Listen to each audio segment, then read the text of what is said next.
What legal case established judicial review in the United States? Imagine a time when the power of the courts to examine laws and determine their constitutionality was not yet firmly established. The question of whether courts could declare laws invalid if they conflicted with the Constitution was a matter of debate in early American history. To understand how this crucial principle became part of the American legal system, we need to look back to a landmark case that set this precedent. The case that established the principle of judicial review in the United States was Marbury versus Madison. This case was decided by the United States Supreme Court in the year 1803. It involved William Marbury, who had been appointed as a justice of the peace by outgoing President John Adams. However, his commission was not delivered before Thomas Jefferson took office as the new president.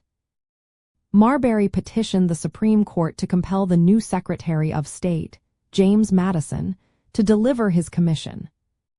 Chief Justice John Marshall authored the opinion for the court. In his decision, he addressed the question of whether the Supreme Court had the authority to review acts of Congress and declare them unconstitutional. Marshall concluded that the law Marbury relied upon to bring his case, the Judiciary Act of 1803, expanded the original jurisdiction of the Supreme Court beyond what the Constitution permitted. Therefore, the law was invalid to the extent that it attempted to grant the court such powers. This ruling was groundbreaking because it established that it is within the judiciary's power to review laws passed by Congress and determine whether they are consistent with the Constitution. If they are not, the laws can be declared invalid.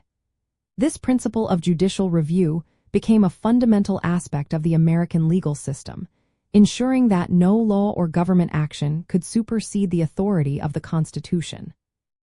In summary, the case of Marbury versus Madison in 1803 set the precedent for judicial review in the United States, affirming the role of courts as guardians of the Constitution and maintaining the balance of power among the branches of government.